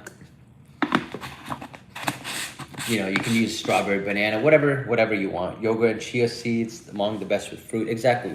See, people understand. The chat knows. The chat is cooking. Well, it depends on the protein powder you get. So I try to eat a healthy protein powder. Orgain from Costco is pretty good. Is CAP fellowship in desirable city competitive? It depends. CAP in general is not competitive. Most of the only CAP specialties fellowships that are competitive are the high tier program ones. You know, like the Yale and Harvard and stuff. But when I applied CAP, 40% of programs went unmatched. So it really is not that competitive, which is nice because then you can do what you want. But in desirable city, I mean, of course, right? But it's not hard, for example, like so I did my CAP fellowship in Northwell, which is Long Island. But in Tampa too, like I was applying to other programs. Tampa, like, didn't even fill, so I could have gone to Tampa as well. What do you think about clonazepam? It's good. Just be careful of addiction, but yeah, it's good overall.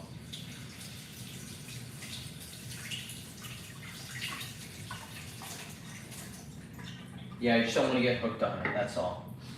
And then now I've got my fruits. So basically with the Greek yogurt, I'll put in a whole bunch of berries with it. And now, like, this shit will keep me full, and it's very, very tasty too. Is gardening and taking Abilify a terrible idea? No, I don't see how those two are related. My doctor won't give me Xanax or Adderall, either one or the other. Okay, then you probably just need to prioritize. Or they just feel uncomfortable with it. A good psychiatrist or psych provider knows how to balance both in a patient. I always had that snack in med school. Yeah. Yeah, I only discovered it recently. I didn't know about it before, but it's changed my life. I checked blood work and they found nothing. I'm on Dayvigo for sleep, but sleep 12 hours. So sometimes the blood work is not as thorough as you might think. That's where seeing a functional medicine doctor or an integrative psych can be really helpful. A primary care doctor will only check the basics, and because it's not their job, right? It's not their responsibility to check in-depth stuff. Yeah, and I'm not sure what Dayvigo is, but maybe therapy might be helpful too. So, but it's hard to it's hard to advise fully in these cases without really knowing the in-depths of your situation. So that's where I would say you can look at booking a consult. So you can book a consult with me in my bio, and that's where we can look at your situation in more detail too. And then when I put in my pumpkin seeds. Do you have time for policy advocacy as a child psychiatrist? I wonder if I will. So this is how I do policy and advocacy, is online. And now it's my future mission. I actually just gave a talk at the APA, the American Psychiatric Association conference, about how providers and physicians can get online, get on social media, monetize, and grow their audience. And one of the ways if you're interested in advocacy and policy work, that's one of the best ways to do that, is because let's say you build a following online, a brand, and then now people are actually going to listen to you, as opposed to if you're just a nobody and you're trying to do advocacy work. So I tell people that, like, if you're a provider, you should be getting on social media and growing, because if you want to do advocacy work, this is the best way to do it, online, where you're at right now. How do you feel about a clinical counselor and a PMHNP teaming up? Yeah, that's great. Meds plus therapy. I'm a psychiatrist here in Nigeria. How can I practice with you? So, I mean, I don't really do anything else for practicing. I just mainly do it by myself. So definitely, yeah, that's what I do. So, I'm not looking to take anyone on for practicing. Inositol, yeah. Inositol is good too. I think there's some evidence coming out, it can help with depression.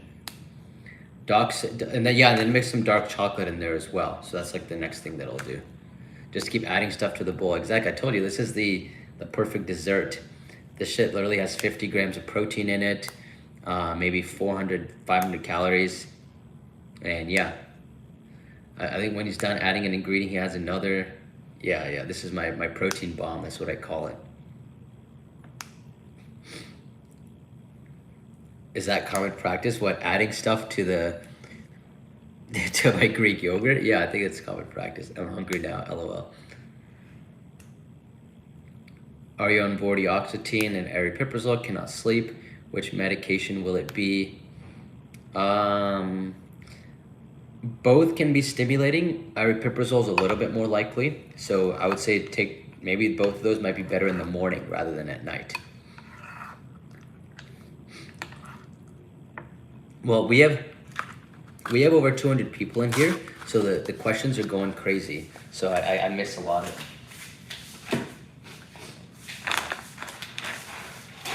Right? Chat is popping. Why the pumpkin seeds? Just for crunch. So when I add in the berries, it doesn't have a lot of crunch in them. So something else I used to do was I used to also microwave a protein powder, and then the protein powder or the protein bar, and I would cut it up into tiny pieces and put it here. So that's an approach I've done as well too. My wife's boyfriend's a doctor. That's cool.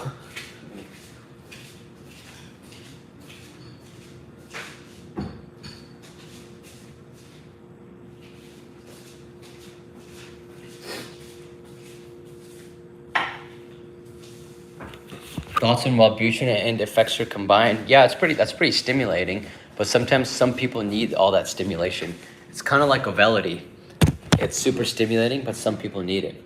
Have you tried barbell protein powder bars? So good. I have tried them. I do like them. I prefer Quest personally, but I do like them.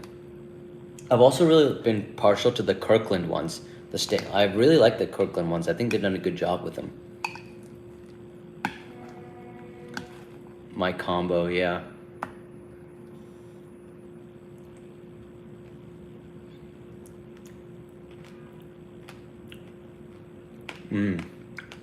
Oh, I don't like RX bars.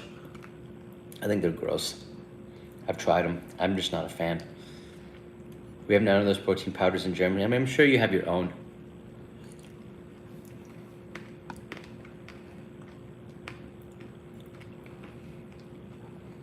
Damn, that's so good.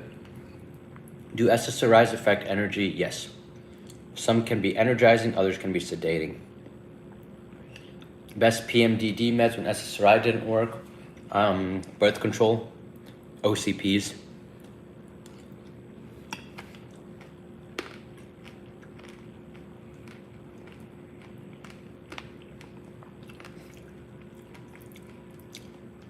I am majoring in health sciences.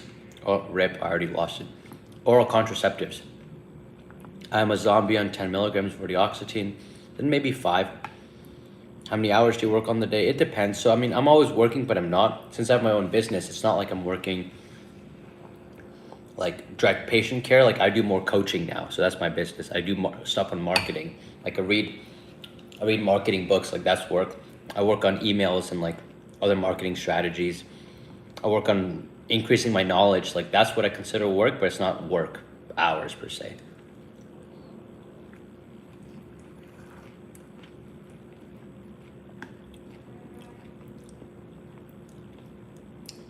Omega-3s and exercise may help. Yes, omega-3s are the GOAT.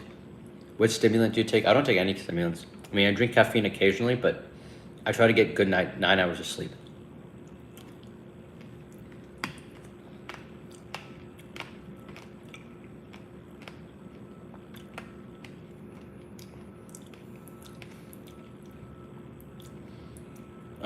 Yeah, if you want to work in a psych clinic, you just got to reach out to different clinics. That's the only way to do it.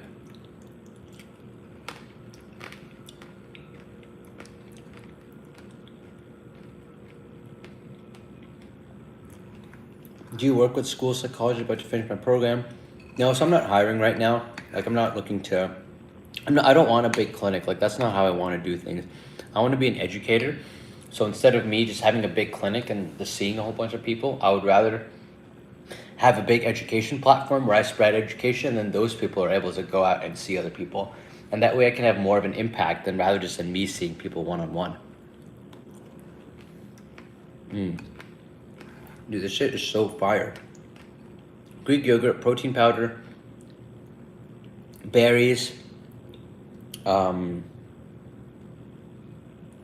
pumpkin seeds, and then a little bit of chocolate. It's dessert. And then it's dessert for me, yeah. And then you can make it better or worse, or you can change it by changing the flavor of the protein powder and changing how many berries you put in there. Because that way you get more protein powder flavor, you can have more berry flavor. Basically, you get to control it. Where do you live? How many calories a day do you eat? Like 1,500-ish. I mean, so right now I'm cutting, meaning that I'm trying to get leaner for the summer.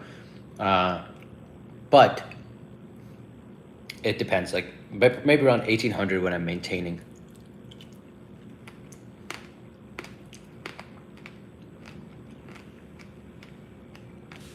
Are you in Michigan? Guess. Too healthy for me. I'd rather just eat ice cream. Well, that's the choice you make, right? And people make different choices, but then they get different outcomes. Wow, we are popping. We got 195 people in here. We're cooking.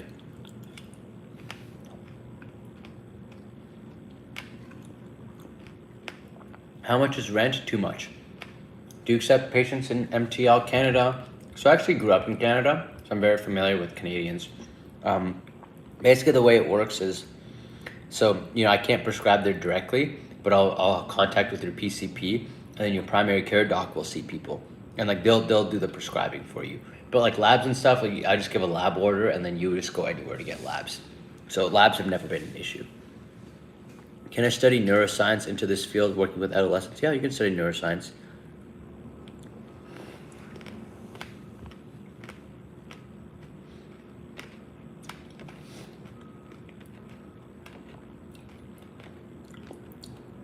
Best thing about being a psychiatrist, having to use your mind and your brain and your social skills to help people.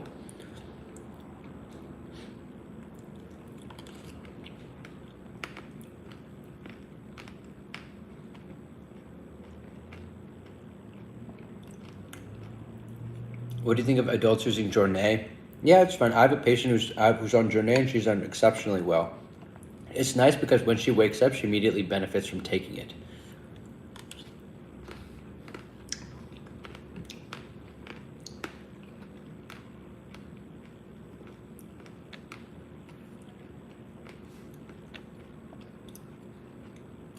For such a young chap, he is quite well informed, yes. I remember, it's not what's here that matters, it's what's here. What's crunchy in there. See, now we're getting it. It's the chocolate. So I put up little pieces of dark chocolate and put it in there, and the crunch really helps elevate this dessert from like a 7 out of 10 to a 9 out of 10 is the crunch, the chocolate.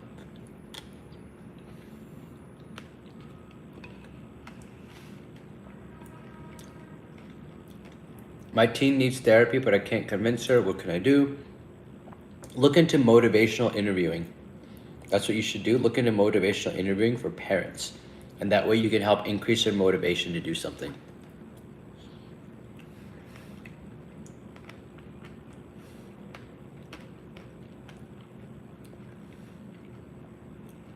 What do you think about PMHNPs? Well, I have a entire coaching program dedicated to PMHNPs.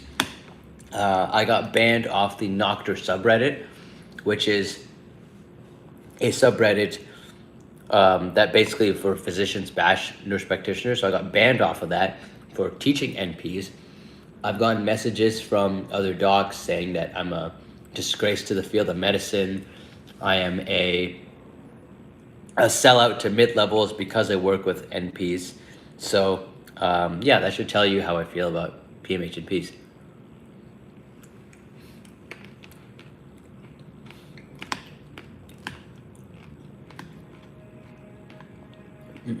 No, so I don't work with any kind of insurance, but all details are in my bio. So if you check my bio, that's how you can see it. Why do they have so much hate? Because I think people are jealous. I think people they have what's called a scarcity mentality, so they feel that PMHNPs will take their jobs, will take their patients, are going to make more money than them. That's what the fear that they have is, so that's why they're fighting back to keep you down personally. But my view has always been there's more than enough patients out there. Like, look at this. You see this? Like, fuck.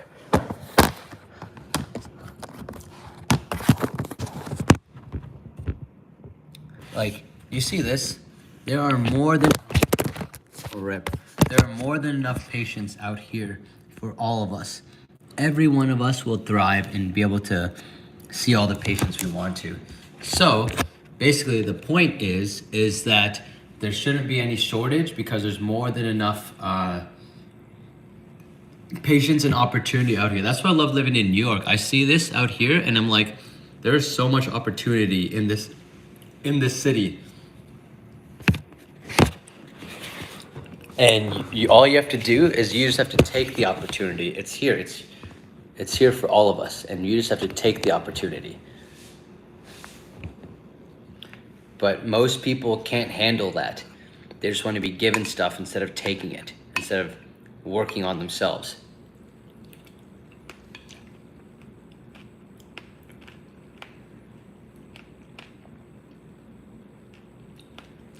Yeah, so in different countries, pretty much I'll work with them, but then their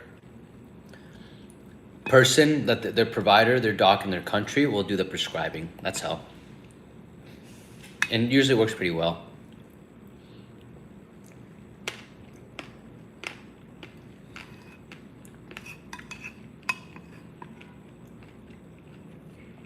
Yes, definitely check ferritin levels, of course. Iron deficiency is so common, so many people have it.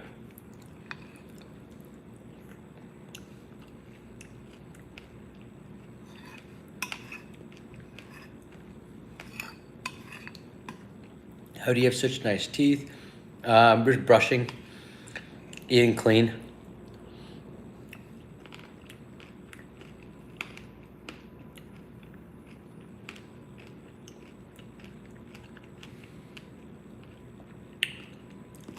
My dad has Lewy body dementia, but he seems pretty sharp. Good for him. Good for him. Do you check your patients? Of course. Yeah, I do integrative work, which means that we combine supplements plus detailed lab work plus medications plus counseling and therapy to really get the best outcomes. It's not just here's your meds and have a good day.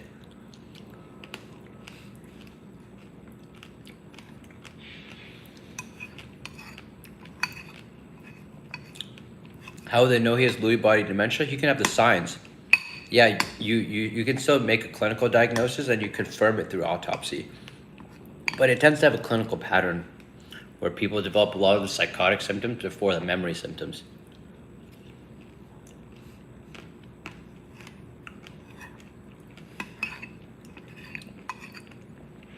How often do you eat unhealthy? Maybe like once a week. Like if I go out or something.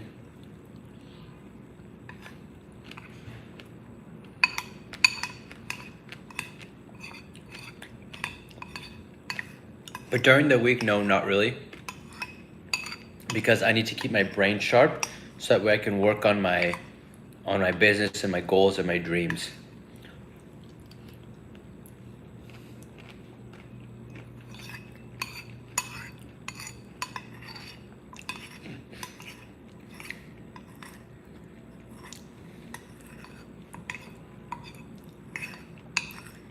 Skin picking is a sign of a certain mental health condition. It can be related to OCD.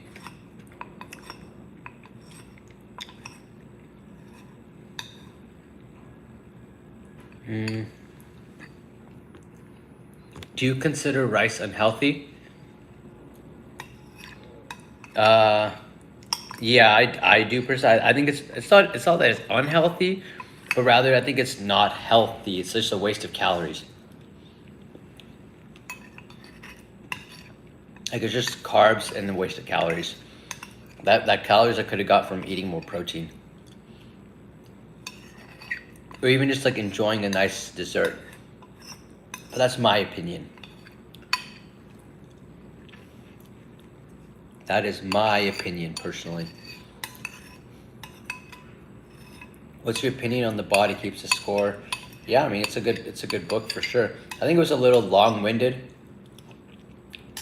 a little too theoretical and not practical enough.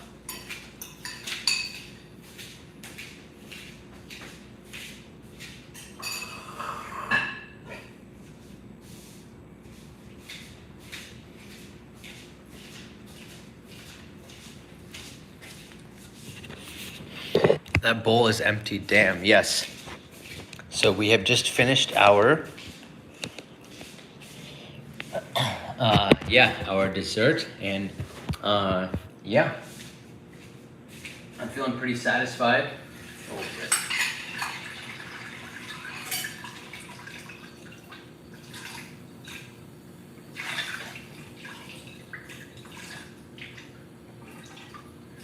Yeah, feeling pretty satisfied.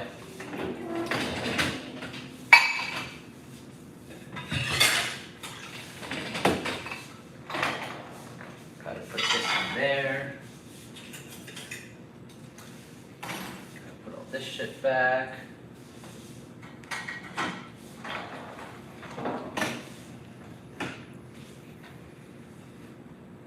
Yeah. Diet is fire. Appreciate it. Appreciate it. Tips for keeping wife out of catatonia. Use Ativan. That's what it's used for. Emma asks, how tall are you? How much do you weigh? Thoughts on functional medicine. I use functional medicine all the time, so I think it's good. Basically, functional medicine is all about Lyme disease, infectious disease, nutrient testing, etc.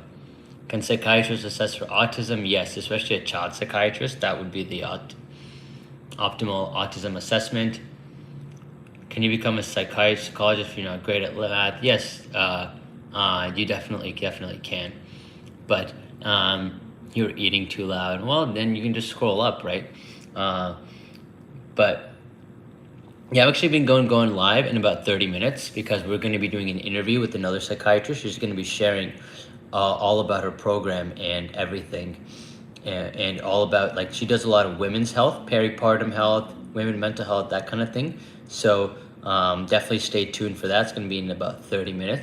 Otherwise, yeah, thank you for tuning in. If you are a PMHNP and you really want to learn from me, then the best way to do that is to check out my bio or just send me a message. That's probably the best way. Let's see. Yeah, you can send me a message to find out about that. And yeah, if you're a patient and you want to book a consult, the best way to do that is also in my bio or to send a message. But otherwise, I shall see you in 30 minutes.